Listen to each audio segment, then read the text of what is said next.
Hola, ¿qué tal? Yo soy Daniel Mosencagua, el Dr. Robot. Bienvenidos y bienvenidas a una transmisión especial. Hoy seremos testigos de un fenómeno astronómico maravilloso. México, Estados Unidos y Canadá seremos testigos de un eclipse solar que tardará 400 años en volver a ser visible desde este punto del planeta. La primera zona de Norteamérica que experimentará la totalidad del eclipse será la costa mexicana del Pacífico. Alrededor de las 11:09 de la ciudad de Mazatlán, Sinaloa, será testigo de este maravilloso fenómeno que llega hasta sus hogares gracias al trabajo de nuestras alumnos y alumnas Claudia Elizabeth Mendoza Luna, Sabine Carmona Tomás, Balán Khaled Moreno Amaro y David Enrique Guzmán Lezama, estudiantes de nuestra máxima casa de estudios, responsables de esta transmisión completamente en vivo desde la ciudad de Mazatlán. ¿Qué es un eclipse? Un eclipse sucede cuando tres cuerpos celestes, como el Sol, la Luna y la Tierra, se alinean de una manera tan particular que la sombra de uno de ellos puede cubrir al otro. Cuando la Tierra cubre la luz del Sol, se produce un eclipse lunar, y cuando la Luna bloquea el paso de la luz solar, se produce un eclipse de Sol. Dependiendo de la distancia entre la Tierra y la Luna, factor que influye en cómo vemos el Sol y la Luna desde la Tierra, se producirá una clase específica de eclipse de Sol. Si la Luna está más cerca, la veremos de un tamaño mayor, tal que será suficiente para cubrir completamente la luz solar, produciendo así un eclipse total. Cuando la Luna está más lejos, parecerá pequeña y no será suficiente para cubrir completamente el Sol, dejando visible el llamado anillo de fuego, produciendo así un eclipse anular. El día de hoy estamos presenciando un eclipse total. Para analizar y entender a profundidad más este fenómeno, me acompaña en el estudio el doctor Óscar Martínez, bienvenido. Gracias. Y el doctor Alberto Cordero. Hola. Bienvenido. Profesores investigadores titulares de la Facultad de Físico-Matemáticas de la UAP. Bienvenidos, doctores, nuevamente. Muchísimas gracias por la invitación. Qué bueno que vinieron aquí a acompañarnos. Estamos viendo aquí en pantalla el eclipse, ¿verdad? ¿Por qué se ve un poquito como oscuro? Bueno, la primera cosa que hay que decir es que el pronóstico del clima para Mazatlán no era tan bueno como aquí como en Puebla. Entonces, desafortunadamente, ellos tenían un pronóstico de nublado y esa es la razón por la que la imagen que vemos no es tan brillante como nos la esperaríamos. De hecho, se ve hasta poco definida y en este caso ahorita casi es, digamos, una cobertura total de nubes. Es una pena, sí, pero bueno, el asunto con la naturaleza es que ella hace lo que tiene que hacer. Y hace rato se veía un poquito más brillante, ¿no? A lo mejor tal más adelante veamos eso. Ojalá y se despeje. Y la otra cosa que tal vez vale la pena empezar mencionando es ese instrumento que están usando los compañeritos de la Facultad de Físico-Matemáticas ahí en Mazatlán, está sintonizado para detectar, para dejar ver, para proporcionarnos una imagen de la atmósfera del Sol. Y como sabemos, el Sol está hecho casi todo de hidrógeno y entonces el color que estamos viendo ahorita se debe justamente a la digamos, emisión de luz por el hidrógeno más frecuente. Se le llama este color H-alfa, es, digamos, nada más un nombre técnico, y corresponde a un color rojo profundo. Muy bien. Entonces, nosotros estamos ahorita, como dice, recibiendo una radiación de este color H-alfa, pero eso no implica, porque son de las preguntas que tenemos acá, ¿no? No implica que eso nos vaya a hacer algún daño. Bueno, digamos en el sentido que tradicionalmente dicen, por ejemplo, que las embarazadas no deben de salir. No. No, bueno, digamos, aquí el asunto es para poder registrar con la mayor calidad, lo que sería registrar la mayor cantidad de luz producida por el Sol, se escoge este color justo por eso, porque como está hecho de hidrógeno y esta transición, este color de luz es el que más emite el hidrógeno, entonces por eso se, digamos, utiliza un... Es como un filtro. Exactamente, un filtro de la cámara, es un para filtro. ver ese color. Exactamente. Y, bueno, es lo que decíamos, pero lo que pasa es que la gente dice que un eclipse puede hacer que los niños queden deformes. Antes decía que tuvieran labio leporino y Ándale, todo ¿no? ese tipo de cosas. Sí, tendrían paladar hendido. Ajá. Entonces, el problema es que no, hay una cosa bien curiosa, y a ver si me permiten comentarle. A ver. Ayer también vi que había un anuncio para hacer rituales ahora que pasara el eclipse. Ajá. Y uno de los rituales era llenarse de energía, cargarse de energía. Y la recomendación era vestirse de blanco. Ujú. Y la cosa que le puedo comentar, el comentario es, si estas personas tuvieran algún conocimiento de física, Ujú. sabrían que vestirse de blanco es la peor manera De de cargar acumular energía. Es cuando más la reflejas. Pues así es. Entonces, este también es uno de los 12,000 comentarios que hay en donde la gente de alguna manera demuestra el poco conocimiento de los fenómenos físicos, ¿no? Muy bien. Oye, doctor Cordero, también algo que nos decía hace rato y que hay que mencionarlo es el equipo que tienen los muchachos allá y el equipo que tenemos acá. ¿Quién está viendo el eclipse acá en Puebla? Acá en la universidad, ustedes, Ujú. TVUAP, es el que está recibiendo la señal directamente. De hecho, cuando se planteó el proyecto de la ida a Mazatlán, la pregunta que nos hicimos es: ¿y para qué van a ir a Mazatlán, no? Pues para grabar el eclipse. Y no, pues mejor, ¿por qué no lo transmitimos a través de TVUAP? De ahí surgió esta idea de transmitirlo en vivo. Entonces, de hecho, es esto observar. A mí me parece maravilloso poder observar esto en la pantalla. Ahí está dando una con mordidita, ¿verdad? Más grande. Sí, ya tiene una mordidota, ¿no? El sol. De hecho, aparece en los códices prehispánicos, aparece justamente la teoría de que efectivamente la luna estaba mordiendo, o un dragón, depende si es la cultura china, un dragón estaba dándole mordidas al sol, ¿no? Pero además, como el sol es el dador de vida, en el sentido, no en el sentido religioso, sino en el sentido técnico, de que es el que nos proporciona energía para poder vivir, el que proporciona las lluvias finalmente, el que proporciona el calor en la tierra, todo viene de ahí, del sol. Entonces, imaginen qué es lo que pasaba con la gente cuando empezaba a observar el eclipse, ¿no? Entonces, Sí. es decir, se va a acabar nuestra fuente, nuestro dador de vida, ¿no? Lo van a matar. Y de hecho, de ahí proviene esta idea. Pero bueno, regresando, son dos jóvenes y dos señoritas, ¿no?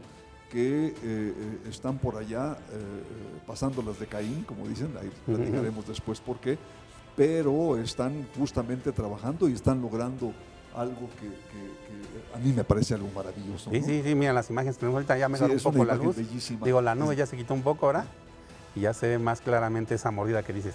Sí, efectivamente, y va creciendo la mordida, ¿no? Es algo en vivo, justamente en vivo, ¿no? Sí. Yo era joven, un chavo cuando pasó el del 91 y dices, fue una experiencia increíble. Dices, volverla a vivir, ¿cuándo podré volverla a vivir, no? Una cosa que nos preguntamos precisamente es esto, ¿no? ¿Cuántas veces vemos un eclipse en la vida? Y pues no sé, ¿cuántas veces vamos a verlo ahorita aquí en México? ¿Cuándo será otro? Bueno, el problema es, bueno, ni siquiera es problema. El asunto es que no se repiten muy frecuentemente en el mismo lugar, aunque periódicamente, digamos, están dando.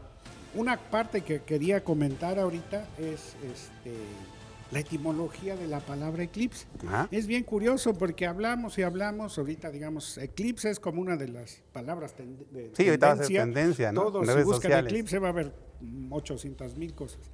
Pero es curioso que pocas personas mencionan la etimología y resulta que eclipse es una palabra en griego, vil y llanamente griego, y significa el desaparecido, el que falta.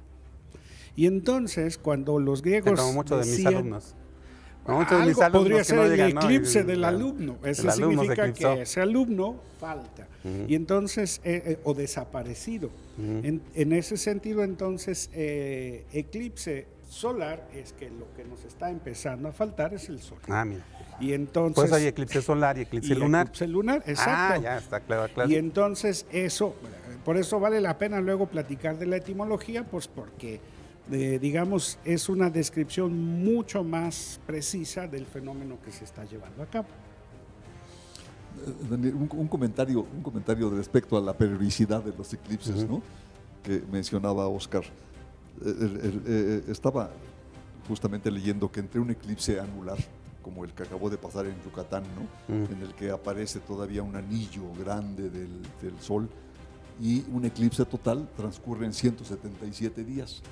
En el eclipse anterior, también mis alumnos fueron para allá, para Yucatán,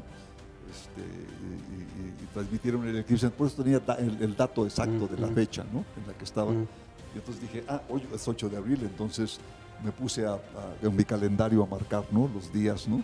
Y entonces resultaron ser 176, no 177. Yo dije, ¿a poco, no? Lo que pasa es que se me había pasado el 29 de febrero, ¿no? Que es bisiesto. El año bisiesto, ¿no? Y con eso se juntaban los 177 días. Y esas cuentas aparecen en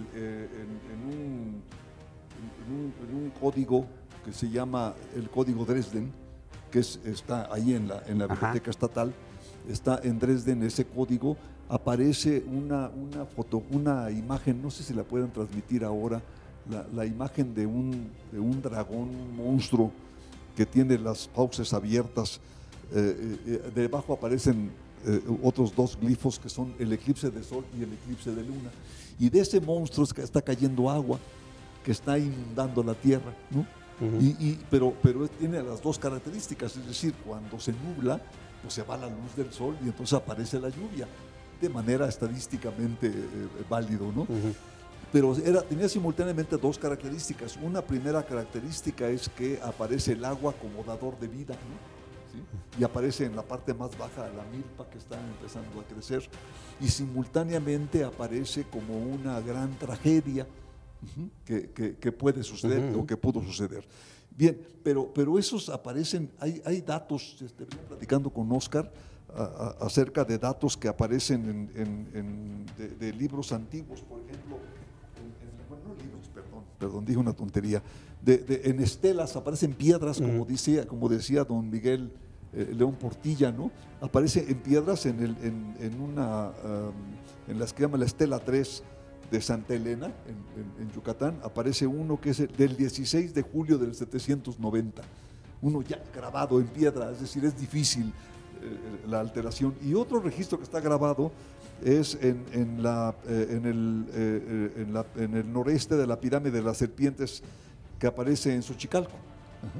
Ahí aparece un 1 de mayo del 165. De hecho, veníamos comentando, ahorita que venimos acá de subida, que aparece un congreso en el que todos los sabios, ¿no? Los sacerdotes medidores del tiempo se reúnen justo en Malinalco, ¿no? ¿Sí? Para fijar el cero, el inicio de la era del tiempo, calendario. Mesoamérica, ¿no? Está padrísimo eso. Y me recordó dos relatos, ¿no? No me acuerdo bien de los autores. Uno es que regresan, no sé si va y cae en un pueblo de personas primitivas, ¿no? De salvajes. Y dice, ahorita, y para escaparse dice, voy a quitar el sol, porque sabía que iba a haber un eclipse. Y lo quita, ¿no? Y se van. Fue lo que le salvó la vida a Cristóbal Colón. ¿También? Yo me acuerdo de hacer los chicharrones, y entonces dijo, voy a predecir un eclipse ahorita que se meta, y efectivamente le salvó la vida. Pero creo que luego hay otro de Augusto Monterroso, sí medio recuerdo, donde les dice eso, va a desaparecer el sol, ¿no? Para salvarse la vida. Es precisamente por eso que te tenemos de sacrificio, y págate lo que ya sabían ellos que iban, de todo lo que estás diciendo, ¿no? Ellos ya lo habían previsto, ya lo habían predicho, y iban a hacer un sacrificio con el cuate que venía de lejos y que no saben ni quién era. Entonces, claro, está padrísimo todo lo que dices, porque nos demuestra la capacidad, ¿no? Y los alcances que tuvieron los antiguos, los pueblos originarios de acá, de México y de Sudamérica, en esto de las matemáticas y la astronomía, ¿no? Que han logrado, como tú tienes ahí, ¿no? En las telas, en piedra, fijar estas fechas, claro, antes incluso de que pasara, ¿no? Claro. No, bueno, de hecho, dentro de la cultura prehispánica, hay diferentes culturas, ¿no? Dentro de ella no era una cuestión homogénea, y hay así un pico, ¿no? Un pico impresionante por parte de los mayas, ¿no? Que son los que mejor hacen las predicciones y los cálculos, ¿no? Y siguen siendo bravos, ¿no? Los mayas para esto, ¿no? Bien, oiga, miren, estamos preguntas y comentarios de parte de las redes sociales. Vamos a decirlas y ustedes me van ayudando a responderlas, ¿no? Y sí, se nos ha pasado a hablar sobre la seguridad, ¿no? ¿Qué es lo que no se debe hacer? Y una pregunta que tiene acá es, ¿se puede ver con careta de soldador? Pues sí, o sea, en principio sí. La principal, digamos, amenaza, el principal riesgo es la luz ultravioleta. Y una de las ventajas que tiene el vidrio común, del que están hechos los filtros de soldador en particular, es que absorbe el ultravioleta. Si fuera de cuarzo, que ya no es tan normal, sería de una careta demasiado fina, entonces el cuarzo sí es transparente al ultravioleta. Entonces, sí se puede, o sea, si quiere comento un poquito la cosa técnica, un poco más abierta. Resulta que tenemos nosotros sistemas de seguridad y el sistema de seguridad de nuestros ojos son las pupilas. Pero las pupilas funcionan siempre y cuando la luz ambiental sea baja, ¿no? O sea, si se baja el nivel de iluminación ambiental, las pupilas se abren y si es muy alto, si queremos ver el sol como normalmente está directamente, nuestros ojos se cierran, ¿no? Bueno, se cierran las pupilas. Bueno, entonces, ¿cuál es el problema de que el mecanismo de seguridad, digamos, interconstruido nuestro, no funciona? Pues es que las pupilas no son, bueno, más bien los receptores de la retina no ven la luz que no sea visible. Suena medio estúpido. Sí, raro, sí, pero sí. Y entonces el asunto es que en el caso del eclipse, uno recibe luz ultravioleta, pero la pupila no se cierra porque no la detecta. No se da cuenta. Ajá. Exactamente, y entonces engañamos a nuestro sistema de seguridad. Y la otra es que la retina no tiene terminales nerviosas de dolor. Entonces podemos estar friendo la retina y no nos duele. Por eso hay operación con láser. Por ejemplo, por eso las operaciones no nos de duele. ojos no necesitas anestesia. Entonces, esa es una ventaja y un peligro, porque me puede estar fastidiando los ojos y ni cuenta me doy. Ese es el problema. Oh, ya. Y por eso Galileo se quedó ciego. Pero no, es que Galileo hizo muchas cosas. Ah, bueno, está bien. Una de las cosas que hizo Galileo, que lo volvieron, digamos, ciego ya en su etapa final, era querer estudiar el sol. ¿Sí? Él empezó estudiando las manchas solares. Y entonces quería un poquito más de tiempo, y un poquito más de tiempo, y ya quedó. Aunque estas son parte de las leyendas de la ciencia, ¿no? Porque Galileo tenía un sistema de proyección. Ah, ya. O sea, veía el sol proyectado en una pantalla, ¿no? Entonces ahí se asomaba Galileo. Como dicen por acá, era realmente, no era tan bruto. No, era Galileo. Es decir, parece que además de eso era diabético. Sí. Y además, para no enfermarse en Europa en esa época de las pestes, ¿no? Entonces tenían que tomar vino en lugar de tomar agua. ¿sí? No. Entonces hagan la combinación, ¿no? Sí, se complicó. Una persona diabética, trabajando mucho, tomando agua, envinada, ¿no? Entonces, pues pasó lo que pasó, ¿no? Sí, parece ser, pero eso mismo pasa todavía, curiosamente ahora, ¿no? Ahora hay mucha gente diabética que sigue pensando que no se tiene que inyectar la insulina porque se va a quedar ciego y se queda ciega, ¿no? Porque no puede inyectársela. ¿No? Ay. Bueno, entonces la respuesta es sí se puede ver siempre y cuando, y también me imagino que debe tener un cierto grado el vidrio, ¿no? Sí, claro. 12 o 14 sombras. Muy bien. Nos mandan saludos del Complejo Regional Nororiental Prepa Teciutlán. Muchas gracias. Saludos al complejo. Miren cómo ya vamos, que será como unos 25%. ¿Cómo sí. Ya se quita un poquito la nube y está mejor. Y precisamente esto se conecta con esta otra pregunta. Si la transmisión es como se está viendo en Puebla o como se está viendo en Mazatlán. No, como se está viendo en Mazatlán. En los telescopios, el telescopio especializado está en Mazatlán, está en la Universidad Autónoma, ¿no? ¿Sí? Entonces, ahí está instalado el telescopio con la colaboración de la Facultad de Ingeniería de la universidad. Ellos nos hicieron el favor de prestarnos el lugar, de dar las conexiones, etcétera, etcétera. Este es lo que se está viendo allá. De hecho, por eso se fue para allá los muchachos. El equipo, ¿no? Señoritas, Vamos a y saludar al equipo que está allá, de Claudia Elizabeth Mendoza, Sabine Carmona, Balán Calet Moreno y Enrique Guzmán Lezama, David Enrique Guzmán Lezama. ellos son los jovencitos que están arriesgando la vida ya. Bueno, muy bien. Que si los lentes que se vendieron en el laboratorio de materiales de la UAP sí son seguros. Sí, de hecho se hicieron estudios bastante rigurosos justo para poderlos ofrecer y sí, en general son bastante confiables. Una cosa que también vale la pena mencionar es, si tienen sus lentes para ver eclipses, no los maltraten, no los rayen, porque ahí es en donde sí ya puede haber problemas. O sea, nada más es que si presentan algún daño mecánico, algún rayón o los doblaron o lo que sea, entonces ahí sí sería preferible que no los usaran. No se usan, sí. Yo tenía los míos del año pasado tenían en la esquinita tenían un rayoncito, ¿no? Entonces nos recomendaron, lo que hicimos poner un pedacito de masking para no ver por ahí, ¿no? Que por cierto le mandan saludos al doctor Correo de Raúl Robato García. Igualmente, gracias. ¿Cómo afecta un eclipse solar a los animales y a las plantas? Es padrísimo, es padrísimo. Qué lástima que no está Ana acá. Ahorita la doctora Ana, sí.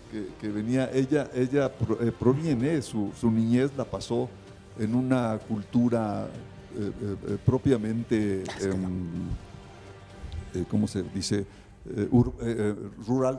Entonces decía ella, cuando era niña, es una cosa que yo no vi, pero por supuesto ella sí, yo estoy bastante más grande que ella, ¿no? De más edad. Cuando decía que cuando tenía 9 o 10 años empezó el eclipse a observarse, los animales estaban totalmente norteados. ¿Por qué? Porque les había durado muy poco el día, ¿no? Para ellos, y se regresaron a sus corrales y después no querían salir de sus corrales los animales, ¿no? Les costó mucho trabajo volverlos a sacar, ¿no? Y después en la noche, cuando de verdad había empezado la noche, los animales no se querían volver a meter porque decían, nos van a volver a vacilar con un eclipse de nuevo, ¿no? Sí, pero es así, efectivamente es así. ¿Ves son los animales también y las plantas también? Yo quiero hacer un comentario al respecto. Resulta que unos amigos del zoológico de Carolina del Norte, también observaron el comportamiento de animales durante el eclipse pasado, pero el comentario es, vieron a las jirafas. Y resulta que las jirafas también son sensibles al eclipse, se fueron a dormir. Entonces digo, por si anda por ahí el Benito, que lo cuide, que lo acompañe, porque se pone un poco nervioso. Va a ir a dormir. Sí, no, está muy bien. Pero decíamos, de las plantas, ¿hay algún comentario? Porque sí, ¿hay algo que pase con las plantas? Hay estas plantas, no sé si sean familiares para algunos de ustedes, o sea el nombre correcto, yo las conozco como mimosas. Son de estas plantas que abren las hojas en el día y las cierran durante la noche. Hay muchas flores también que tienen el mismo comportamiento. Resulta que sí se logran cerrar, o sea, sí responden al cambio de luz, de iluminación, y de manera notable. Y la otra son las gallinas. A mí me tocó que las gallinas ahora sí que se van a su casa, se van al palo de gallinero durante los eclipses. Sí, porque además no solamente es el resultado de la disminución de la cantidad de luz, sino la cantidad de calor. No sé si se acuerdan ustedes cuando, ustedes están chiquitos en comparación mía, pero cuando el anterior eclipse se sentía frío. En el 91. O sea, es como si estuviera completamente nublado, más que nublado, más que nublado. Okay. Sí. De hecho, hay, digamos, de las 6 cosas que ver durante el eclipse, ya está nublando, es una pena, pero bueno, dentro de las 6 cosas que se pueden hacer mientras está el eclipse, una es justamente observar el viento. Resulta que en lugares planos, así como nosotros aquí en Puebla, el viento se calma justamente porque ya no hay diferencia de temperatura muy apreciable. Pero en los valles empieza a soplar un viento, digamos, anómalo, justo por eso. Entonces, una es ver el viento, el comportamiento del viento, y luego hay otras más. Por ejemplo, ahorita que está progresando el eclipse, también se da un efecto que se llama el efecto de la cámara oscura. Entonces resulta que como la fuente de luz, el sol, está disminuyendo, tiene el comportamiento como si pasara por un lente. Y entonces cuando uno ve la imagen, por ejemplo, en el piso, a través del follaje, la invierte. No, Esa es, ajá. digamos, una de las curiosidades que uno puede estar haciendo mientras está el eclipse. Muy bien. Rápidamente, otro detalle de seguridad. ¿Podemos ver el eclipse a través de una botella? No sé para qué, porque Bueno, de la así, ¿no? botella, es decir, que además no se la tomen porque puede ser más peligroso, ¿no? La gente se envalentona, ¿no? No, Bueno. pero yo creo que no, porque además se ve muy deforme a través de cualquier parte. Los vidrios no tienen ningún control de calidad de esos vidrios, ¿sí? Y de todas maneras podría ser el mismo efecto. A ver, la cantidad de luz que percibimos visto los objetos a través de una lente es que la cantidad de área es mucho mayor. Por ejemplo, nuestra retina, imaginemos que tiene 2 milímetros de diámetro. Ahora imaginemos que tenemos una lente de 2 centímetros de diámetro, digamos 20 milímetros. Uno pudiera pensar de 2 a 20, pues la diferencia serían 10, dicen, aumenta 10 veces, y no es cierto. No es cierto, porque la cantidad de energía captada depende del área. Y entonces no aumenta 10 veces, sino aumenta 100 veces. Entonces la cantidad de energía captada a través de un telescopio con una lente es que aumenta proporcionalmente al cuadrado del área de captación. Entonces, aunque la lente esté muy fea, la que puede verse con una botella, ¿no? De todas maneras concentra luz y puede ser muchísimo más peligroso. Sí, Eso más sí es peligroso, muy peligroso. sí. Las nos iba a decir algo. mejores, digamos, ahora sí que si no tengo nada para ver el eclipse, lo mejor es irme a la cocina y conseguirme un colador de los de pasta, de esos que tienen hoyitos más o menos grandes, y entonces ver las proyecciones en el piso. Digamos, de todas maneras, otra de las cosas que se pueden ver durante el eclipse cerca de la totalidad es un fenómeno que le llaman las sombras voladoras. Y esto de las sombras voladoras tiene que ver con la interferencia de la luz producida por el sol y también la turbulencia en la atmósfera. Entonces se ven bandas oscuras y brillantes en el piso que se mueven, que se desplazan. Y entonces, si no tengo mucho instrumental para ver cosas durante el eclipse, una recomendación es pongan hojas blancas en el piso y traten de hacer la proyección con un colador o con una cámara oscura, hagan una caja de zapatos con un agujerito. Eso sale. Y ya está. A mí me tocó de chavo, decía que yo de chavo lo vi, nada más con un simple árbol que estaba ahí y proyectó 100 veces ahí en el suelo, ¿no? Es tan padre. Oigan, hay que felicitar a Emma Medina porque ella manda saludos al revés más bien. Manda saludos Emma Medina a Natalie Domínguez porque es su cumpleaños, le tocó un buen día, ¿no? Magnífico día. Jaime Tomás pregunta, y esa está buena, en Guatemala, ¿a qué hora va a pasar y qué magnitud va a ser? No creo que pase, no creo que llegue por allá. Eso es que hay que explicarlo, ¿no? No creo que pase, la trayectoria no va hacia el norte, entra por Mazatlán y se va hacia el norte. Va subiendo. ¿No? Sí. Y eso se conecta con otra pregunta por acá que pero decía... que vea la transmisión. El eclipse está buenísimo, ¿no? Y aquí había otra pregunta en ese estilo que decía, ¿cuál es el lugar más probable para observar un eclipse solar total? ¿No? O sea, lo que usted decía hace rato, hay varios estudios. Ahí digamos, es que es una condición que vale la pena ir como no entendiendo, pero sí tomando en cuenta.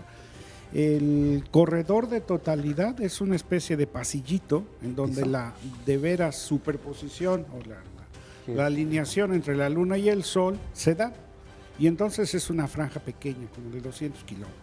Y esa es la que va subiendo. Pero también nosotros, estando, digamos, cada vez más y más lejos de esta región, vamos a verlo de ladito. Y entonces por eso aquí en Puebla, en vez de ver la cobertura total que se va a dar allá en Mazatlán, vamos a ver entre el 70 al 75%, dependiendo de dónde estemos en el estado. Justo pues porque lo estamos viendo de lado, ¿no? Ladito. Y ya si estamos en Guatemala, a lo mejor ven algo, pero ya digamos del orden del 50, 40%. El problema es que ya no es tan, digamos, perceptible, ya no se oscurece tanto como para notarse que está pasando un eclipse. Imagino que también la curvatura no afectará de la Tierra. O sea, justo es eso, la distancia que hay desde la franja de totalidad hasta el lugar de observación. Va disminuyendo la fracción que se ve. Decían, bueno, ya lo acabas de decir, lo dijimos, ¿no? Decían cómo se puede ver el eclipse en el piso, ¿no? Pues como dicen, ¿no? Con un colador, lo pones así, que se vea y algo blanco. Una hojita de papel. Un hoyito. Más o menos a 1 metro, Ajá. Ese es otro punto, ¿no? El hoyo debe ser pequeño. No, depende, es decir, si tienes una aguja de canevá que son gruesas o una chinche, ¿sí? Chinche no de las que nos comen, sino de las otras, las que sirven para pegar las cosas en el pizarrón. Una de esas haces un orificio más o menos desde el diámetro de una aguja de canevá, y ese a una distancia de unos 80 centímetros, 70, 60, no esperes que te va a quedar al metro o a los 80 centímetros. Lo que tienes que agarrar es, una vez hecho el orificio, subir, bajar. Lo subes y lo bajas como si estuvieras enfocando una cámara. Ya. De hecho, es enfocar la cámara. Es una cámara, finalmente. Sí, nada más que una cámara de orificio, que es el que usaba Leonardo da Vinci, Aristóteles, en fin, toda la pléyade, ¿no?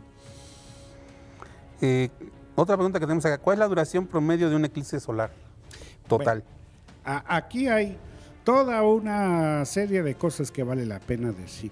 Y a lo mejor también vale la pena decir que para que se dé un eclipse se tienen que cumplir 3 condiciones y que también fueron observadas por los antiguos. La primera es, sabemos o nos podemos dar cuenta que la luna no siempre tiene la misma superficie iluminada, las llamadas fases de la luna. Bueno, entonces si contamos el tiempo desde que la luna, por ejemplo, es llena y vemos cuántos días tiene que transcurrir hasta que se repita esa condición, resulta que son alrededor de 29 días y medio. Y esa cosa, ese periodo, le llamamos el mes siderio, es decir, eso representa que, digamos, el tiempo en que la luna completa su ciclo con respecto a las fases que presenta hacia la Tierra. Ese es el primer, digamos, periodo.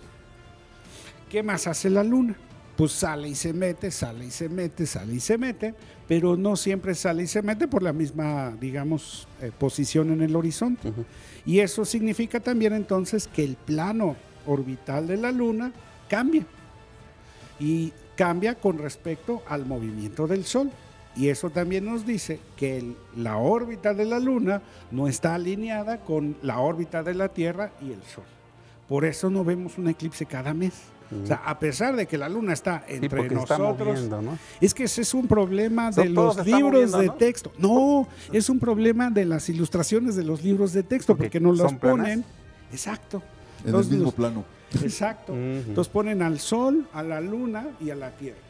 Y entonces la pregunta que a mí me salía de chavito era ¿por qué no hay eclipse cada mes?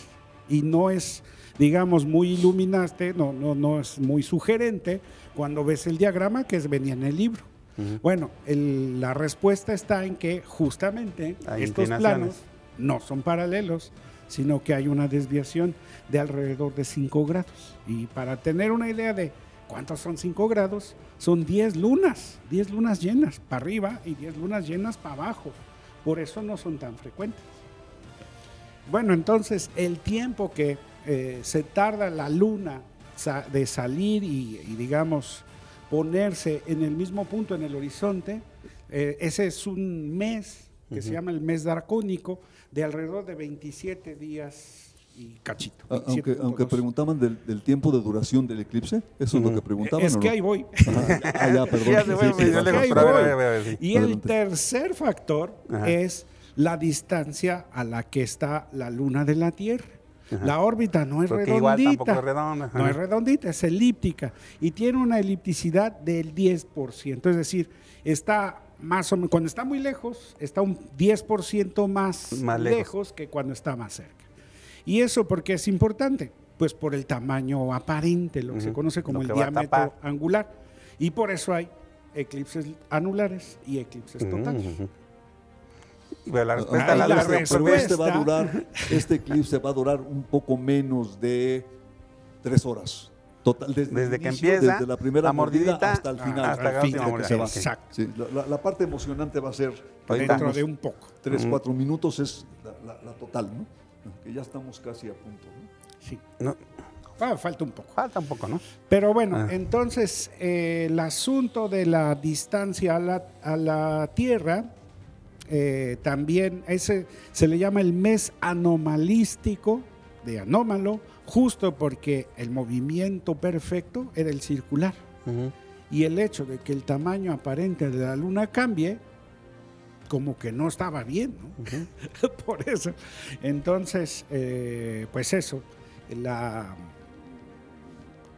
característica del eclipse va a estar dada por la distancia relativa de la luna a la Tierra, y en este caso, este eclipse es de los, digamos, más oscuros. Resulta que se va a cubrir hasta más del 5% de todo el disco solar, 1.05, O sea, digamos. lo va a sobrepasar. Exactamente. Ajá. El tamaño aparente de la luna es ligeramente superior al del sol, Wow. justo porque estamos más cerca. Entonces, por eso es especial este. Sí. O sea, hay dos, digamos, características, dos propiedades que hacen que este eclipse valga la pena, digamos, aparte que pasa por aquí, que, digamos, es digno de estudiarse. Una es esa, que va a ser un eclipse, digamos, de lo más oscuro, y la otra es que el Sol está en el periodo de máxima actividad. Entonces, cuando está en máxima actividad, hay más manchas solares. Sí, que ahorita no hemos tenido suerte, pero al principio sí se vio bastante brillo y se veían las manchas solares ahí, ¿verdad? Sí. A ver, Ricardo GC manda saludos a los doctores. Gracias. Entre las supersticiones más comunes sobre los eclipses existe la creencia de que el agua puede provocar enfermedades durante este fenómeno. ¿Podrían explicar qué pasa realmente con el agua en estos fenómenos? No que yo sepa nada, ¿no?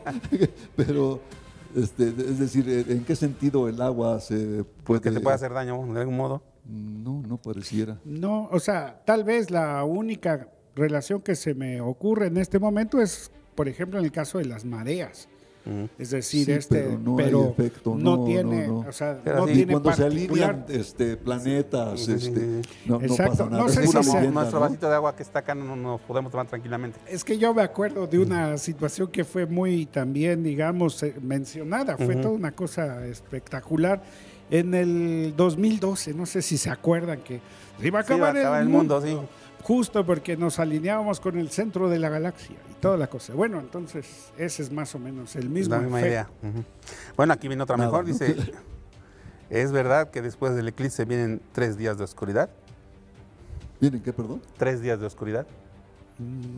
¿Por qué tendrían que venir No 3 sé, días de son las oscuridad? creencias que hay y por eso están preguntando, ¿no? No, claro. Esta es la leyenda, lo que comentaba del código Dresde, ¿no? Ajá. Que se pensaba que se iba a acabar el mundo, pues eso se queda grabado en Sí, nuestra sí, es- historia como humanidad y como mexicanos. Es decir, a lo mejor ya no nos creemos que la luna le da mordidas al sol.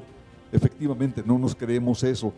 Sin embargo, sí seguimos creyendo lo del ángulo, el labio Sí. leporino y las amarrarse tijeras. un trapo rojo en el vientre, las mujeres embarazadas.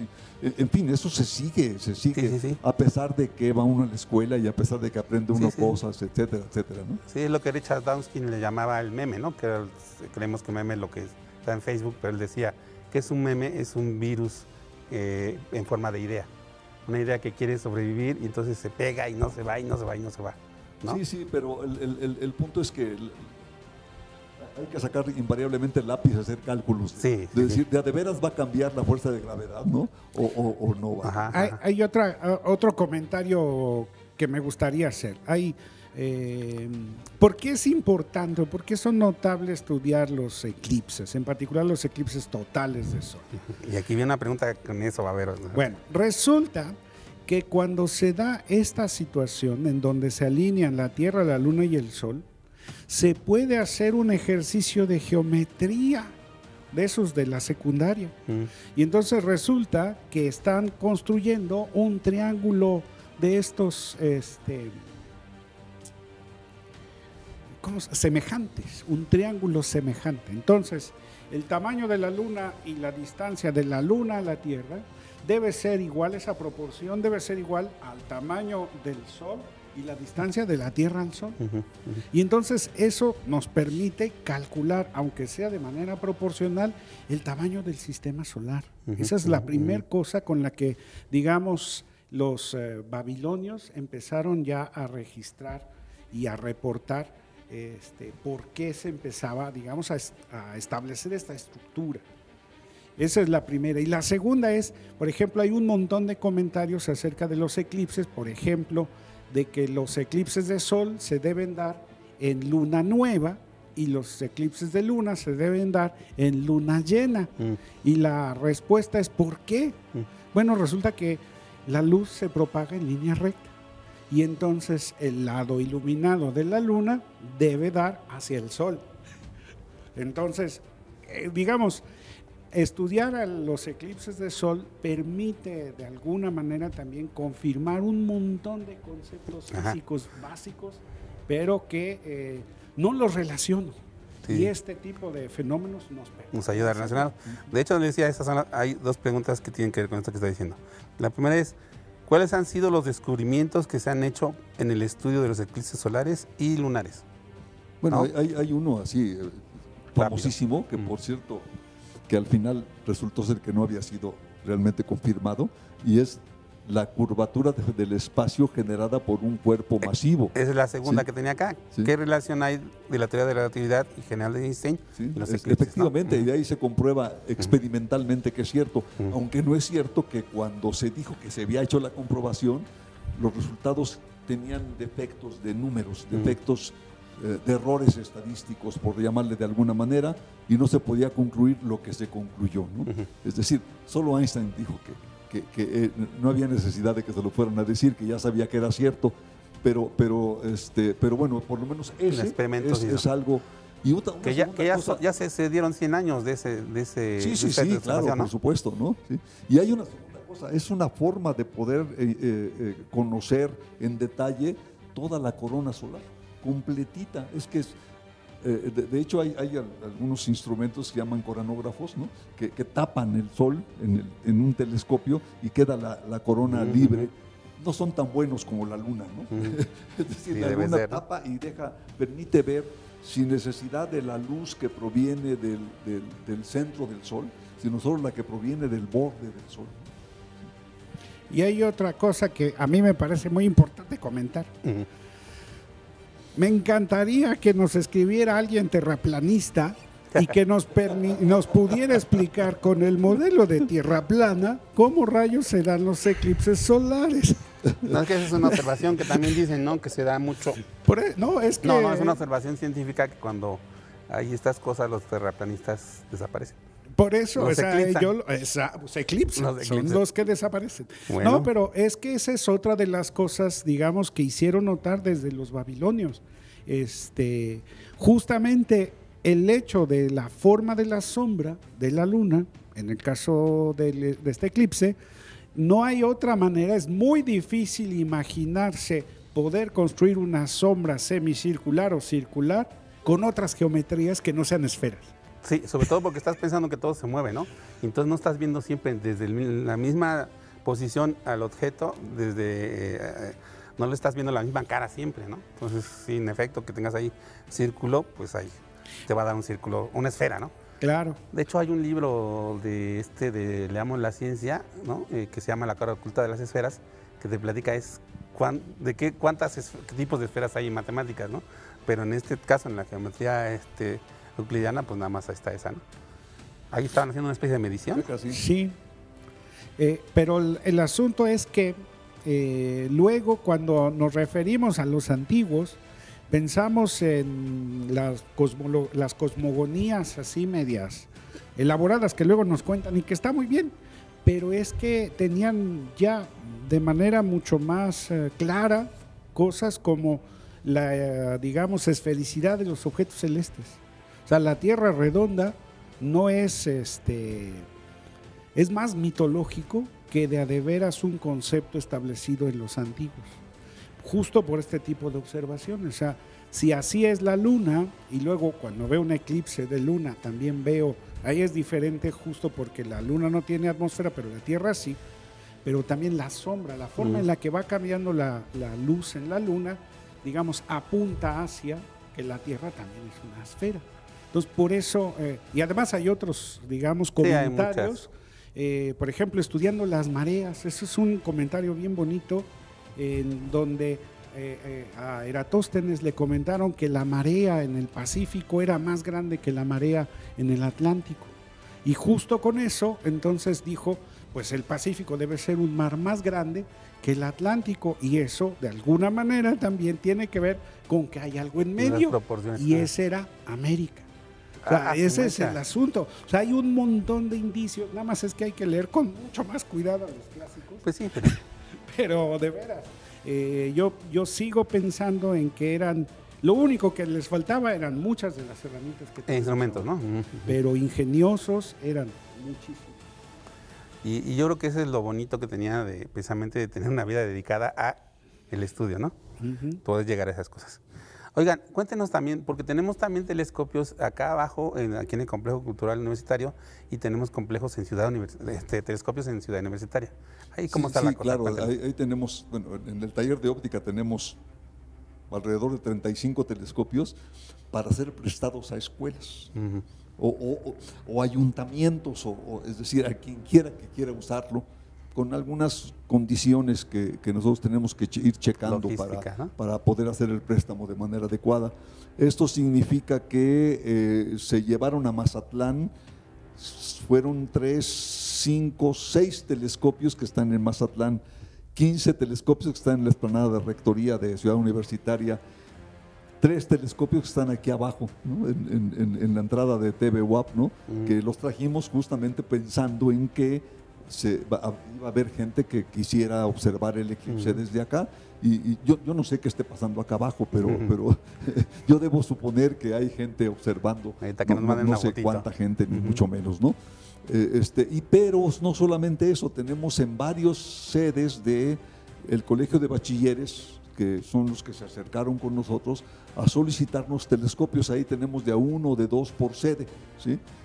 Que se llevan los telescopios, se llevan una persona capacitada por parte nuestra del taller de óptica, y luego los regresan al telescopio y a la persona, ¿no? Y vale la pena comentar para quienes quieran usarlo así, para las escuelas que lo quieran usar así, no cobramos un solo centavo por el uso de los telescopios, sí. Es decir, el uso es gratuito, no se paga absolutamente nada. Salvo que se rompa algo, entonces ni modo, tienen que pagarlo, ¿no? Sí, es lo que dicen esta parte de la universidad, que es la extensión, ¿no? La extensión universitaria es precisamente compartir con la sociedad. Oiga, y una cosa que también hay que decir, no puedes ver el eclipse con un telescopio directamente si no tienes o un filtro o una proyección, ¿no? A ver, en este caso de los telescopios que están acá abajo, tienen las dos cosas. Tienen una abertura más pequeña, del orden de un par de 5 centímetros, 6 centímetros más o menos, es la boca de entrada del telescopio. La achicamos, ¿no? Número 1. Y número 2, le pusimos un filtro, ¿sí? Y número 3, en lugar de que la gente observe directamente en el ocular, lo que hicimos fue una cámara de proyección, que es un diseño que se le ocurrió a Sergio Vázquez Montiel, un ex profesor de la Facultad de Físico-Matemáticas, y entonces la gente va a ver cómo esto, proyectada la imagen del Sol, y la imagen del Sol mordida, como aparece en esta imagen, ¿no? Sí, eso es importante decirlo, no se vaya porque también no debe verse con binoculares, en fin, nada que lo meta directamente a los ojos, por lo que platicaba hace rato, ¿verdad? Efectivamente. Muy bien, pues no sé, ¿qué estamos viendo ahorita? A ver, cuéntenos. Bueno, casi nada, pero estamos como en qué cantidad de oscuridad, de sombra tiene.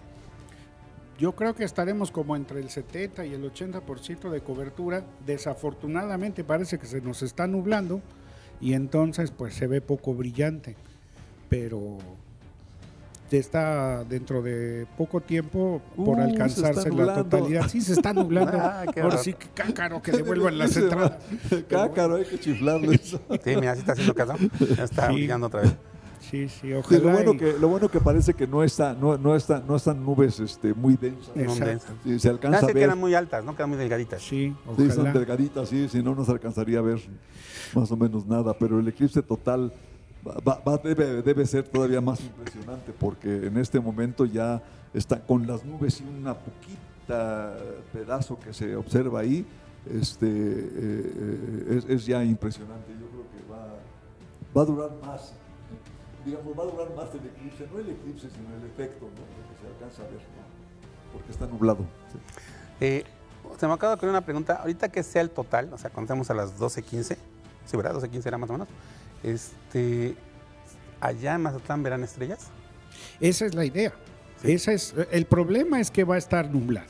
Ajá. Pero si hay en Si alguno se de abriera. los... Es que ese es el punto. De a de veras se ven estrellas. Ujú. Y ya si tenemos a alguien con esas condiciones, y ojalá y haya personas que tengan la fortuna de que estén en la totalidad en un lugar despejado, y ahí les recomiendo que saquen fotos, digamos, de una región del cielo más o menos amplia, justo porque hay un cometa junto a Júpiter, que eventualmente se podría ver Wow. con el eclipse Júpiter y el Y cometita. a las 12 del día. Exactamente, esa es Está como la parte, digo, no padrísimo, cualquiera podría sí. sacar una foto de esas. Y si no, que la saque y luego la revise ya con más calma. Mientras en la totalidad que saque la mayor cantidad de fotos posible. Muy bien. Pues ahí va la no cosa. solamente Júpiter, Saturno, no solamente los planetas, se ven es impresionante cómo se ve el cielo a la hora del eclipse total, se ve efectivamente lleno de estrellas. Sí, porque decían hace rato además que es como va a estar 5% más que el Sol, pues seguramente pues, va a estar todavía más oscuro. Sí, como como dicen, esta ¿no? imagen. Sí. Ujú. Entonces, va a ser impresionante ahí ver de repente estrellas a mediodía, ¿no? Ujú. Y otra de las cosas que se pueden hacer durante el eclipse y no se necesita nada es, hay un efecto que también se da cuando está atardeciendo o anocheciendo, o amaneciendo o anocheciendo, pero más cuando está anocheciendo, que es que está bajando el nivel de iluminación y vemos las cosas más azulitas.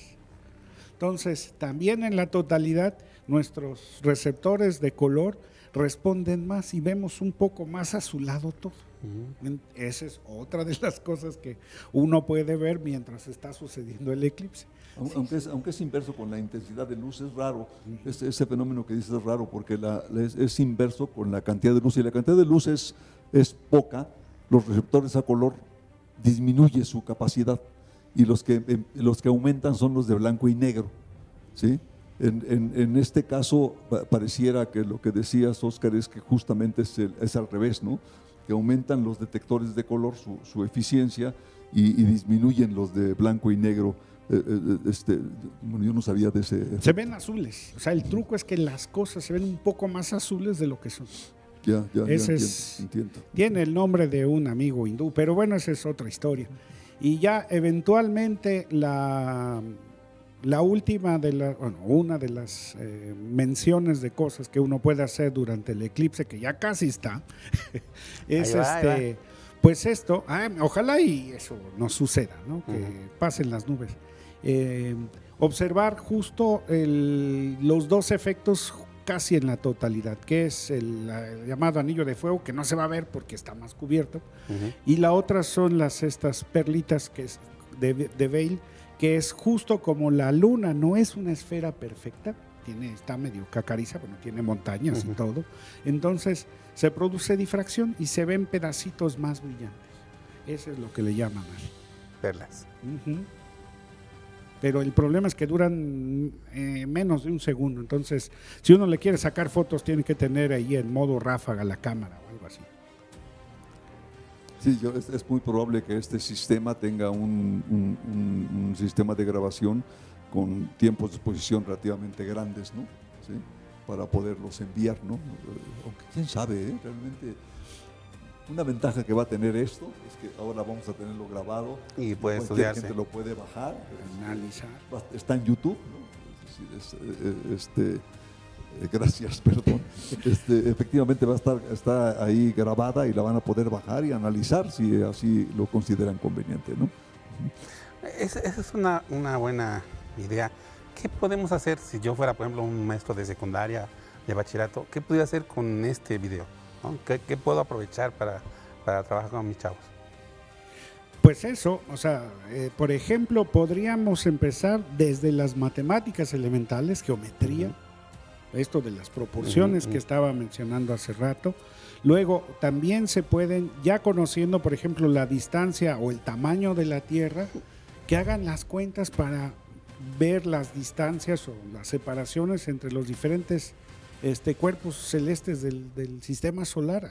Está increíble, ¿no? Porque dices, por eso, con vi la aritmética, sí, puede decir el tamaño del sistema solar. Exactamente. Me parece fantástico, ¿no? Y este tipo de ejercicios, desafortunadamente, tampoco es lo más frecuente. Eso es un poco, a mí me sorprende un poco, ¿no? Porque sería de las formas en que los muchachos no solo se impactan por el fenómeno, sino que también para mí es algo maravilloso que con las ideas, digamos, de un niño de secundaria, puedes empezar a hacer mediciones así de trascendentes.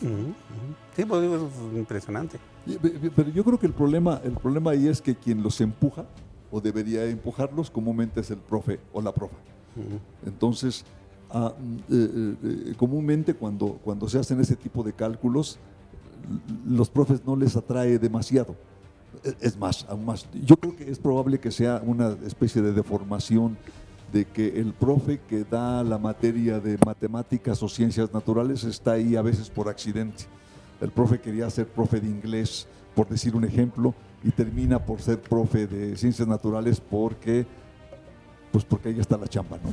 Es decir, lo meten ahí y así que entonces se espera el profe estar ahí el menor tiempo posible e irse a lo que le interesa.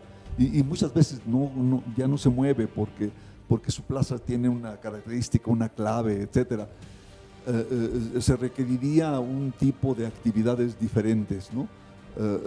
Bueno, eso a nivel de secundaria y de preparación. Y a nivel de universidad, pues también, aunque no sucede el fenómeno que acabé de decir, en el caso de la universidad, también sucede este fenómeno que a los profes no nos atrae demasiado hacer ese tipo de cálculos elementales, ¿no? Pero sí debería, por supuesto, ¿no? Bueno, pero pensemos en profesores que sí quieren hacerlo, ¿no? ¿Perdón? Pensemos en profes que sí quieren hacerlo, porque también los hay, ¿no? Eso.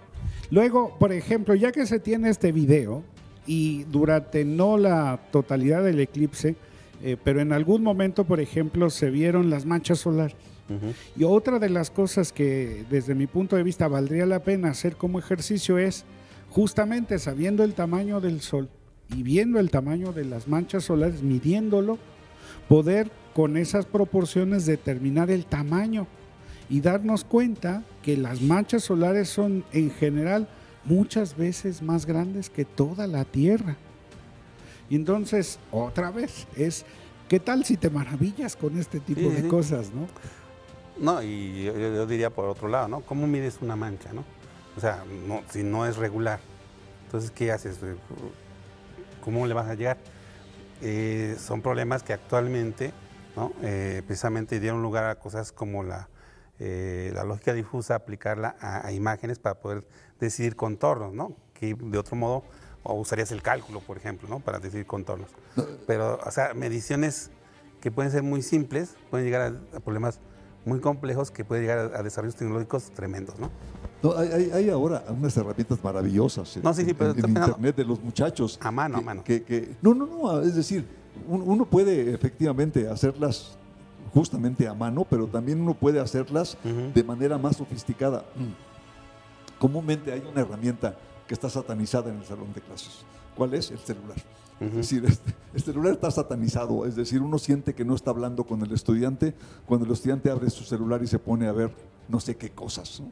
Que entonces esperamos que sean efectivamente atractivas.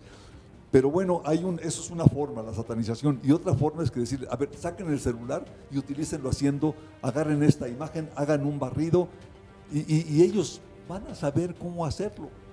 Y lo saben hacer ellos, ¿no? Correcto, es decir, pero no solamente a lo mejor solamente algunos de los que están presentes en la clase lo saben hacer. Y entonces decimos a ellos, o yo al menos les digo, ¿saben qué? Enséñenles a sus compañeros, ¿no? Háganse grupitos y enséñense cómo hacer un barrido de una línea con programas que son comerciales algunos, pero otros son abiertos. O sea, hay programas que sirven para digitalizar las imágenes muy, muy bien. Y se sacan efectos que a mí me han sorprendido, usando el celular que está satanizado en la clase, y en lugar de satanizarlo, decirle, ¿saben qué? Jálenlo y úsenlo. Me acordé ahorita, ustedes se acordarán del nombre del personaje que le hicieron un examen y decían, con este barómetro mide la altura del edificio, ¿no? Y entonces daba... Es lo mismo que no, dice pero Oscar. lo daba una respuesta distinta a lo que esperarías, que sería medir las presiones, ¿no? Claro. Decía, bueno, está bien, mide tanto el edificio. ¿Cómo le hiciste? Pues le dio 5 respuestas, ¿no? Una era, tiré el barómetro, medí cuánto tardó. La otra, Sí, pues claro. agarré y fui en las escaleras poniendo el barómetro a ver cuántos barómetros daba, ¿no? Claro, Y la claro. última, pues le regalé el barómetro al del edificio para que me dijera cuánto era. Claro, ¿no? claro. Total, claro. no quería dar la respuesta clásica. Claro, Y dio claro. muchísimas respuestas. No me acuerdo quién fue, si era Feynman o algo así, pero bueno. Igual lo podría pasar, ¿no? Y mide con, claro, también puede ser, ¿no? con el celular la mancha y pone el celular ahí, ¿no? Sí. Podría ser. Oigan, ya está Casi. casi, ¿no? Casi, Una casi. rayita. Ahí ¿Cómo está allá afuera? nos ha ¿Alguien está, mandado alguien ha estado fotitos. por allá observando? Creo que por allá hay imágenes de allá afuera y parece que están bastantes personas disfrutando del eclipse afuera. ¿Tienen imágenes de allá afuera, acá? No. ¿Sí? En Sí. televisión están viendo. Sería bueno que bajaran algunos de ellos a hacerles una No, pues ahí está la entrevista a cámara. los de allá afuera. A ver si Carita pone. Sí. Y bueno, a ver qué tal en Mazatlán, pero parece que no. Este es.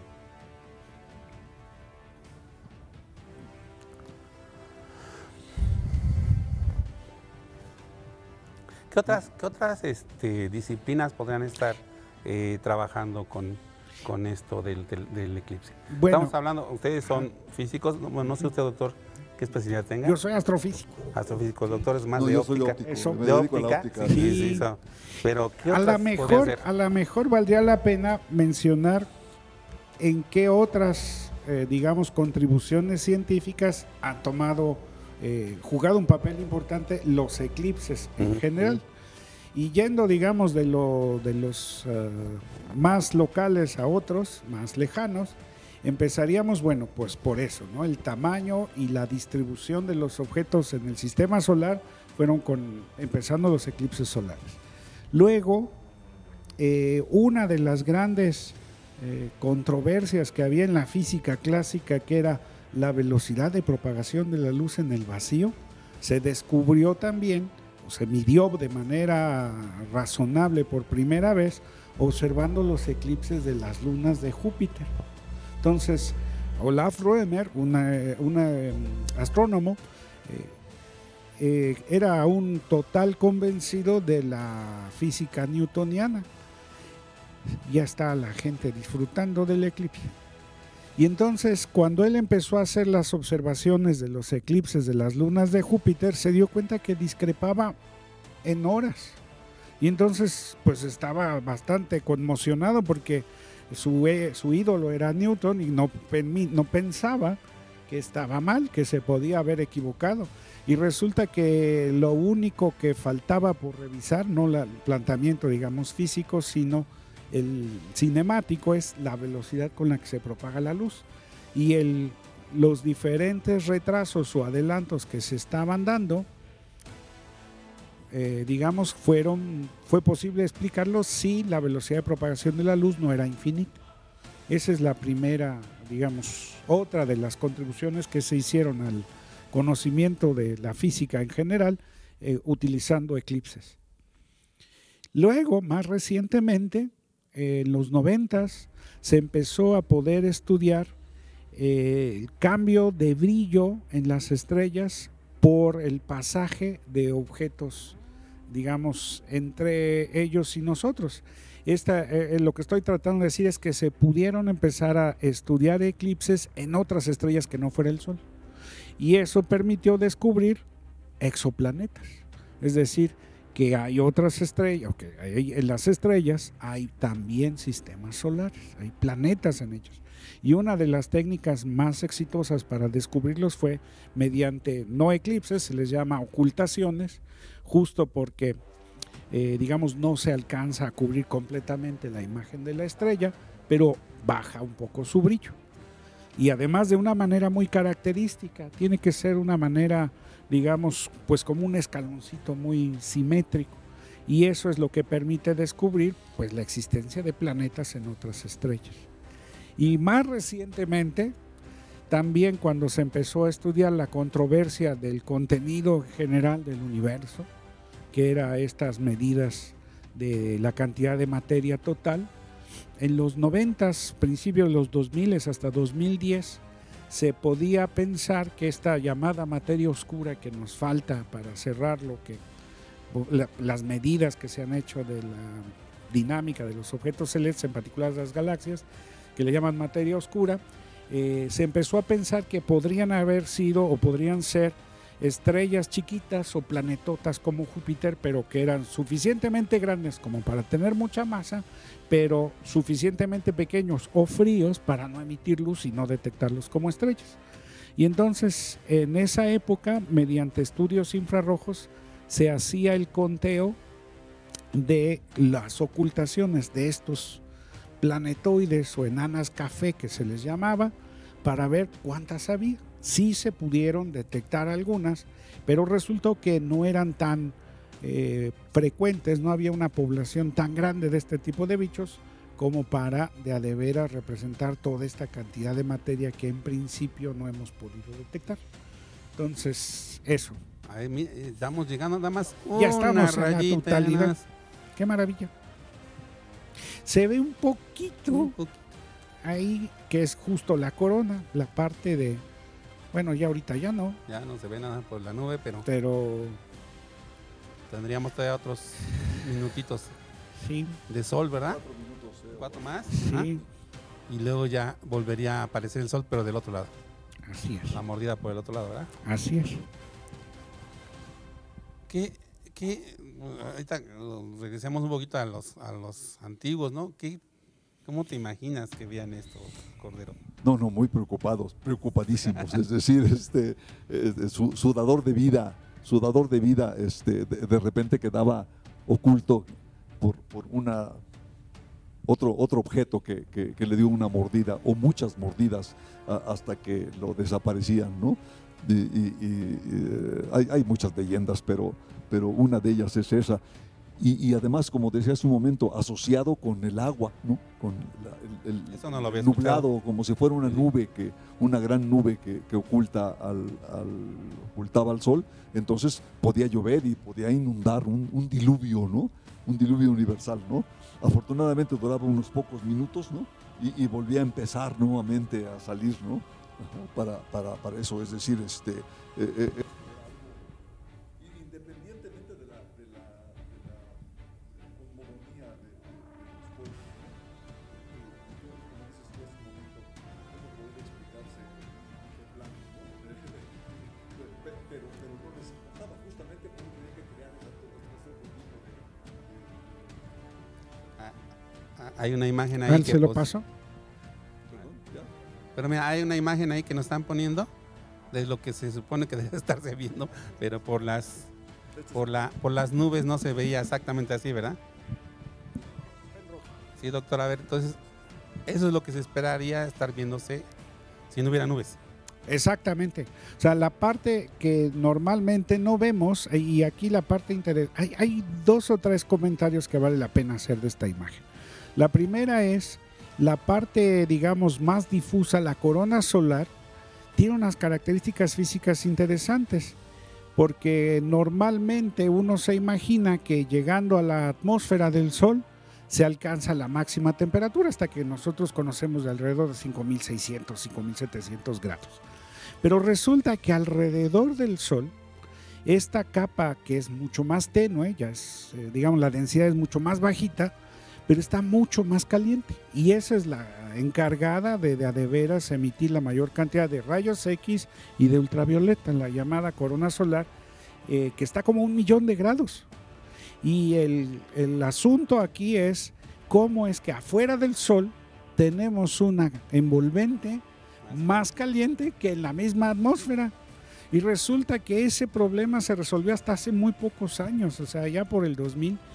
Resulta que el Sol pulsa, así como vibra. Y entonces estas vibraciones mecánicas son las que, digamos, calientan a las capas externas, a esta parte de la corona solar, pero ese mecanismo todavía no se contemplaba exactamente. Oiga, y viendo esa imagen también, no sé, me imagino que eso también le inspiró o le dio una idea a Stephen Hawking para hablar de los pelos de los agujeros negros, ¿no? Bueno, es que es diferente. Bueno, pero es más o menos... digo, aquí se ve peludita la cosa, pero bueno, eso tiene que ver un poco con mi mamá. En el sentido de que a veces el lenguaje de la astronomía es bastante, digamos, de doble interpretación. Ya estás viendo el proyector. Sí, el proyector que decía hace rato el doctor Cordero, ¿no? Que te permite que 4 o 5 personas puedan observar simultáneamente en un telescopio, ¿no? ¿Sí? Es decir, la imagen es como de 10 centímetros de diámetro, entonces bastante atractiva para todo el mundo, ¿no? Nosotros aquí adentro en el estudio no podemos ver qué tan oscuro esté afuera. Se ve que no mucho, ¿verdad? No, es muy poquito, no se alcanza a apreciar. En el anterior eclipse también igual muy poco se observaba. Sí, estamos demasiado lejos, y aunque estamos demasiado lejos, con la instrumentación con la que se cuenta se puede observar perfectamente el eclipse, ¿no?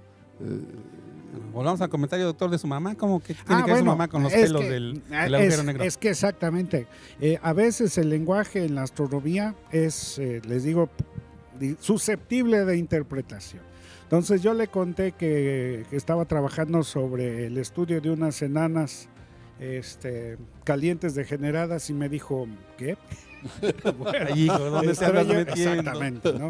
Y en ese sentido, esto de los pelos... es una imagen de la NASA. Qué bonita imagen, sí, pero igual está nublado. O sea, ellos nublado, están también allá en Mazatlán. Muy poética, ¿no? Sí, está muy bonito, pero también está nublado, para que no digan que es nada más mala suerte de los mexicanos. Sí, no. También a los gringos se les nubla. Entonces, bueno, el asunto de los pelos de los hoyos negros también es un nombre, digamos, susceptible de interpretación, pero está curioso. No sé si ustedes recuerdan, ya está digamos, pasando la totalidad, pero todavía esta parte es muy, muy, muy emocionante. Bonita. Sí. No lo perdimos, Alfonso. Sí, bueno, aquí estamos.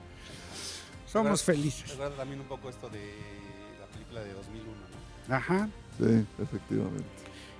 Bueno, entonces, regresando a esto, no sé si ustedes recuerdan la famosísima ecuación de Einstein, esta de E igual a mc cuadrado, ¿no? Entonces resulta que la energía es como masa condensada. Bueno, entonces, la otra cosa que también nos cuentan en los cómics es que qué pasa cuando una partícula se junta con su antipartícula. Se convierte en energía pura. Pero nunca nos dicen qué es eso, poco. Sí, no. Y entonces ponen a Superman o al que sea y nada más echando rayitos. Bueno, resulta que eso se da en la naturaleza. Hay un fenómeno en el que energía pura, que son rayos gamma, luz de muy alta energía, de muy alta frecuencia. Qué bonita imagen. Sí.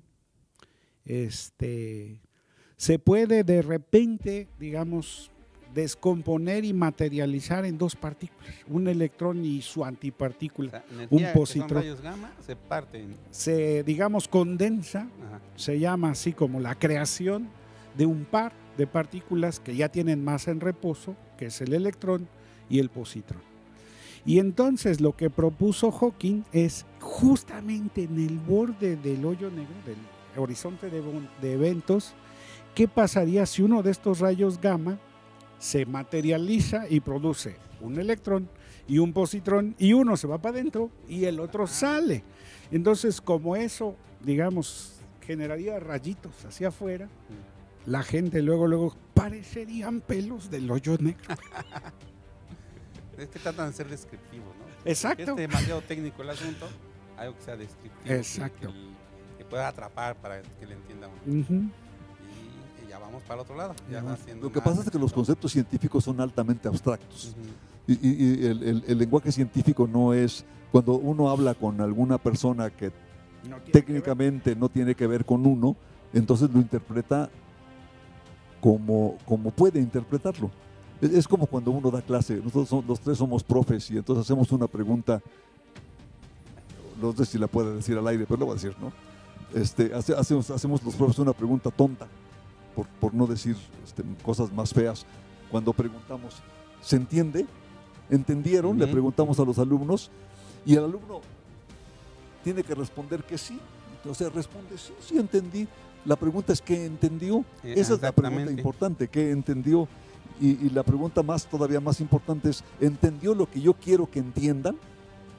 Bueno, pues justamente así es la comunicación de la ciencia con el público en general.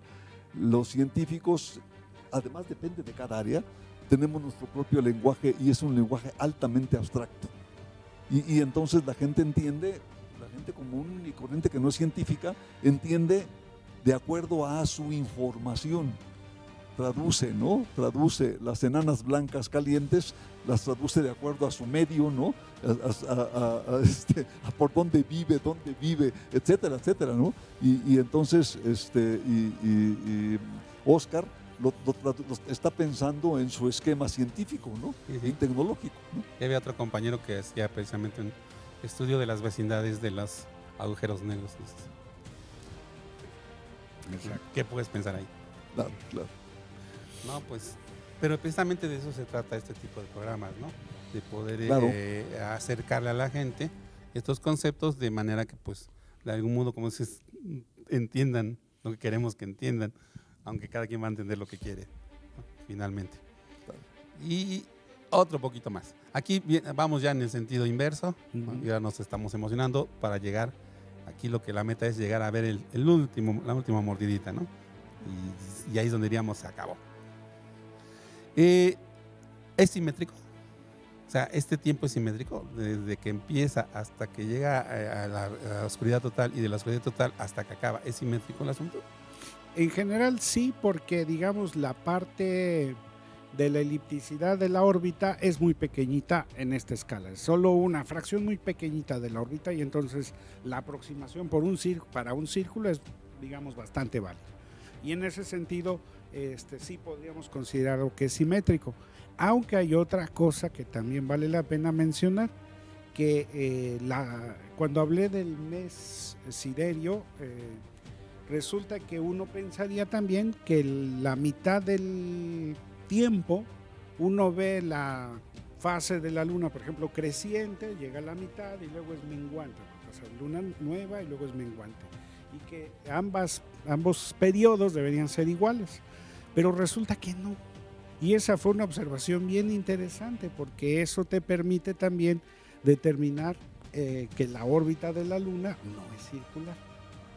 Entonces, hay muchos indicios que solo observacionalmente te dan información de a de veras de la geometría del sistema solar. Lo único que tienes que hacer, que es lo que hacían los antiguos muy bien y nosotros ya no tanto, porque tenemos muchas distracciones, era observar y registrar las cosas de manera detallada. Me recuerda un comentario sobre la simetría del tiempo, un descubrimiento de Tycho Brahe, ¿no? Decía Tycho Brahe que cuando las estrellas llegaban al horizonte, disminuía su velocidad con la cual se ocultaban, ¿no? Entonces se lo planteó a Kepler, ¿no?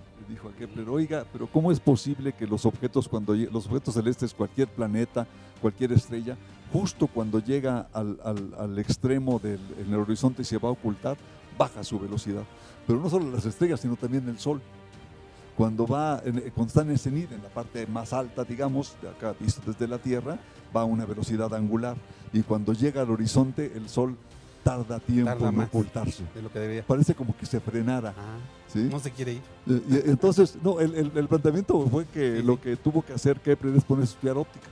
Y a partir de la atmósfera de la Tierra, entonces dijo, lo que pasa es que el Sol sigue moviéndose con la misma velocidad angular, visto desde la Tierra, se oculta, pero la luz del Sol llega a la atmósfera como si pasara por un vidrio. Refleja. Y cambia de dirección. A refracción. Entonces, aunque el Sol esté ya esté oculto, sin embargo, nosotros lo seguimos viendo como si proviniera de la luz del horizonte. ¿Es una refracción? Es un efecto de refracción, exactamente, ¿no? Por eso Kepler, yo estoy traduciendo un librito de Kepler, ¿no? Justamente Kepler descubre que es un efecto de refracción, que la atmósfera causa que la luz cambie de dirección. Es un efecto pequeñísimo y sin embargo Kepler lo logra descubrir. Pero además este cuate es impresionante, ¿no? Me acuerdo de precisamente todos los datos que toma y todos los años que tarda para poder precisamente llegar a sus leyes. Sí, pero fue Tycho Brahe el que toma los datos. Sí, pero no lo quise decir así. No quise decir que se los roba, pero bueno. No se los roba. De hecho Tycho Brahe estaba convencido de que él no tenía la capacidad técnica o tecnológica para poder sacar los resultados, interpretar todos los resultados que había logrado juntar durante decenas de años. Es decir, su trabajo de observación duró de varias decenas de años. Y entonces lo que intenta conseguir es, busca contratar al matemático más importante de toda Europa en ese instante. Y ese matemático más importante era justamente Kepler. Cuando llega Kepler al laboratorio de Tycho Brahe, descubre que efectivamente Kepler era una persona brillantísima. Y entonces dijo, no te quiero acá. ¿Y por qué no te quiero acá? Por una razón más o menos obvia. Dijo, si te entrego mis datos, entonces el que va a ser ese famoso va a ser Kepler, ¿sí? Y si no te entrego mis datos, era la otra cuestión, es que entonces mis datos van a servir para nada y había que tirarlos a la basura. Se distancian, se va Kepler y al mes lo vuelve a llamar y dice, vente a trabajar de nuevo, ¿no? Porque yo no puedo interpretar los datos, ¿no? Y efectivamente, ahora conocemos a Kepler, ¿no? Y muy poca gente conoce a Tycho Brahe, ¿no? ¿Sí? Pero bueno, es decir, hay de esas anécdotas muchísimas, ¿no? ¿Es una obra de teatro? No se las vi. Sí, hay una obra de teatro, yo tengo de acá, mexicana, de teatro de Juan Villoro, de Juan Villoro, justamente, en el teatro, no me acuerdo ahora, les digo, en el teatro en la Ciudad de México, ¿sí? Me eché 2 veces la obra. Sí. Valía la pena, ¿no? Sí, una obra de teatro muy, muy buena. Precisamente habla eso de estas sí, tensiones que tuvieron, ¿verdad? Sí, con la interpretación de Juan Villoro, pero sí es una verdadera maravilla esa obra de teatro. Es como la de Galileo de este cuate. ¿Perdón? La de Galileo también hay una de obra de teatro, ¿no? Sí, hay también una obra de teatro. De hecho, Galileo era aficionado a las obras de teatro. Es más, Galileo era un teatro en sí mismo. Es decir, si Galileo le fue como le fue en términos físicos, ¿no? Es porque era muy hablantín, ¿no? Es decir, todo lo que sabía lo comunicaba, ¿no? Y lo comunicaba en italiano, ¿no? Entonces, todo el mundo le entendía, o mucha gente le entendía, ¿no? Lo que podía entender, por supuesto, ¿no? Y dentro de ellas, esas cosas Galileo era Galileo, ¿no? Es decir, no era justamente respetuoso ni con el Papa, ¿no? Yo de hecho lo nombro en mi libro como el primer divulgador, precisamente por eso de hablar en el lenguaje común y decir la ciencia en lenguaje común, no en latín, sino en italiano, ¿no? Qué bueno que ya no hay papas acá, porque si no nos mandaban a quemar a la hoguera nosotros 3 ahorita por hablar del eclipse solar, ¿no? Ahí curiosamente se ve un poquito el paso de la nube, mira. Sí, ahí se ve cómo pasan. Es muy artístico este eclipse, ¿no? Estas fotografías, ¿no? Quizás a los científicos no les guste mucho eso, pero estaba tan contaminada las imágenes, ¿no? Pero en términos artísticos se ve muy bonita, ¿no? Sí, porque en otros casos vemos precisamente este sector en amarillo, en lo que sea, y ya, ¿no? Y se va moviendo y se acabó. Pura geometría. Sí. Pero acá con las nubecitas pues le da otro sabor. Sí, los telescopios que están allá abajo tienen un filtro, digamos, el equivalente a que fuera un filtro de aluminio, ¿no? ¿Sí? Y entonces las imágenes no se ven así rojas. Porque decía Oscar, que tiene un filtro que se llama H-alfa instalado dentro del telescopio, ¿no? Y los otros no, pues tienen un filtro de intensidad solamente. Muy bien. No sé si tengamos todavía más comentarios de redes sociales, ¿no? Que nos cuenten cómo nos va. Ya no tenemos comentarios.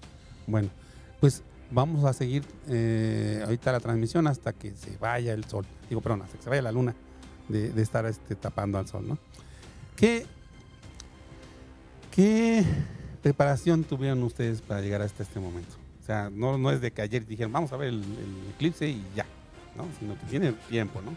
Un comentario rápido. Decía a la esposa de Painter, ¿cómo se llama la esposa de Painter? Un momento. Ahora les decimos, pero bueno, decía, no, si la ciencia, Silvia Torres, gracias, Oscar. No, la ciencia duele, ¿no? Les digo a los estudiantes en la facultad, cuando tenemos clase el viernes en la tarde, mientras nosotros estamos trabajando el viernes en la tarde en el salón de clase, algunos vecinos, que no voy a decir su nombre, pero tienen unos bailongos, pero de aquellos que da envidia y dan ganas de bajarse a echar el bailongo. Pero los estudiantes tienen que seguir trabajando y tienen que seguir aprendiendo como nosotros aprendimos, como nos tuvimos que trabajar desde la preparatoria, pero esas, por otro lado, muy, muy placenteras. Ahora, ¿qué preparación? Pues la licenciatura, la maestría, el doctorado, y además lo más interesante del caso de ser investigadores es que uno sigue estudiando. Es justamente la característica fundamental del investigador, seguir estudiando, ¿no?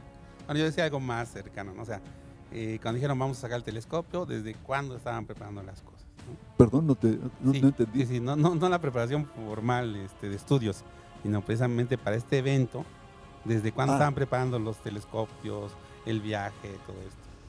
Híjole, pues mira, desde hace 177 días, por cierto, pero hace, yo creo que como el doble, yo creo que debe ser como un año que se empezó a preparar la salida para Yucatán, y ya encarrerado el León, encarrerados tú, pues que me suelten a León, ¿no? Dijimos, vamos a Mazatlán, ¿no? Ya lo que siguió es conseguir la lana para ir, eso es otro asunto, ¿no? Que ahorita tenemos que ver cómo pagar, pero ese es otro problema que hay que resolver. Por el lado, ¿quién te lo quita? Pero viene desde ahí, pero todavía antes, ¿no? Cuando se hizo el edificio, el FM6, decimos, ¿y qué le vamos a poner acá? Es un edificio de la Facultad de Ciencias Físicas. ¿Cuánto tiempo tiene ese? ¿Perdón? ¿Cuánto tiempo tiene? Tiene como unos 10 años, quizás 8 años, ¿no? Entonces, ¿qué le vamos a poner como adorno, no? Entonces, no puedo decir lo que algunos arquitectos nos propusieron para poner adornos, y a mí lo que se me ocurrió fue muy simple: pongamos un telescopio para observar el sol, ¿no? ¿Sí? Y por eso pusimos ese telescopio. Dijimos, pero no puede estar el telescopio aquí arrumbado nada más para observar el sol de unos cuantos iniciados, ¿no? Entonces empezamos a invitar a la gente y empezamos al telescopio a sacarlo, a observar estos fenómenos como estos, ¿no? ¿Sí? Para eso tuvimos que asesorarnos de científicos dedicados a la observación del sol, ¿no? Es que está hasta arriba en el 6. Está arriba en el FM6, ahí es donde vas a las reuniones, atrásito, a un ladito, ¿no? A un ladito está una casetita, ¿no? Que es la que guarda los telescopios solares, ¿no? Bien. Ahí también yo creo que hay que también decirlo, que tú tienes un programa donde la gente puede ir a hacer su telescopio. Sí, ese programa tiene años, debe tener 25 años, algo así por el estilo, que empezamos a hacer telescopios, básicamente porque teníamos una máquina pulidora. Entonces llegó un estudiante y nos dijo, oigan, quiero hacer mi telescopio en su máquina. Y dijimos, pero fíjate que la máquina está parada, ¿no? Y si le echamos a andar, ¿no? Pues le echamos a andar y empezó así a funcionar, ¿no? De hecho, hay gente que ha llegado a hacer su telescopio de todas las áreas, tanto de la ciencia como de no ciencia. Oscar estuvo como profesor durante los primeros 10 años, yo creo, de ese programa de construir telescopios en diciembre, ¿no? ¿Sí? Y había todo tipo de gente, había médicos, había abogados, había el anterior rector de la universidad fue a hacer su telescopio ahí, ¿te acuerdas, Oscar, no? ¿Quién es más? Bueno, había mecánicos, pero mecánicos que arreglan carros, ¿no? No los ingenieros mecánicos, que también había, ¿no? Había médicos, había de todo, amas de casa, de todo tipo de gente, ¿no? Muy bien. Pues tenemos saludos desde la Facultad de Medicina, que nos están viendo. Perfecto. Ahorita que dices que hay de todo, pues también en medicina nos ven. Sí, cómo no. ¿Qué es lo que decía? Mi hija está aquí abajito en etnocorología y conseguimos los lentes para que ella, como tiene clase de 11 a 1, le iba a pedir permiso a su maestro. No, déjeme salir a las 12:15 tantito, a salir a ver el eclipse. Preveíamos que no iba a haber nada allá, ¿no? Y ahorita que vinimos aquí, vimos en el complejo, digo, pues, ojalá y les dieran permiso y se vinieran a verlo acá, ¿verdad? Estaría padre. Y la última pregunta que nos tienen acá, ¿por qué no en todos lados se ve total el eclipse? Ya un poco se había respondido, pero lo volvemos a responder, ¿no? Pues eso, o sea, la principal razón es la condición, el tamaño de la luna, pues es pequeñín, y entonces la sombra que produce en la Tierra es también pequeñita. Entonces, solo en esa, digamos, región del planeta, en donde va a darse esta condición de alineamiento, es en donde se da la totalidad, por eso se le llama franja de totalidad. Y todos los que estamos fuera de esa franja de totalidad, digamos, vemos de ladito el eclipse, por eso lo vemos parcial. Quizás para que entienda una persona no especializada, prendan una lámpara, un foco, ¿sí? Y pongan su mano en un puño, van a observar una sombra perfectamente definida en una región, y fuera de esa región se va a ver iluminado, ¿sí? Es exactamente lo mismo que acabó de decir Oscar. Hagan el experimento de prender la luz en el baño, de su baño, ojalá y nada más tenga un solo foco, ¿no? Y pongan su puño y van a ver la sombra proyectada. En donde se aparece la sombra es la zona del eclipse, en donde se va a observar, y a los lados va disminuyendo poco a poco la intensidad de luz. Ver acá sus nombres. Bueno, pues vamos a irnos despidiendo. Le voy a dar las gracias al doctor Oscar Martínez y al doctor Alberto Cordero. No sé si quieran dejar algún contacto o algo donde puedan una propuesta, Daniel, sí. Discúlpame, perdón, doctor Daniel, discúlpame, ahí están los nombres de los sí. muchachos de Mazatlán, ¿no? Sí. Yo pediría una felicitación para sí, ellos, ¿no? Sí, ¿cómo no? Es una vamos verdadera... a felicitarlos. Decirlo otra vez, sus nombres está Claudia Elizabeth Mendoza Luna, Sabine Carmona Tomás, Balán Calet Moreno Amaro y David Enrique Guzmán Lezama, que son los que nos dieron estas proyecciones, esta transmisión del eclipse que vimos, que a veces estaba la nube, que a veces no está la nube, Sí, pero sí, ellos sí. son los que están ahí al pie del cañón. Muchas felicidades por eso, muchas gracias por hacer eso. Y bueno, Bueno, vamos gracias a despidiendo, ¿no? ustedes por invitarnos, ¿no? Claro. ¿Sí? Y Muchísimas estaremos gracias. acá puestísimos para cuando necesiten que vengamos nuevamente.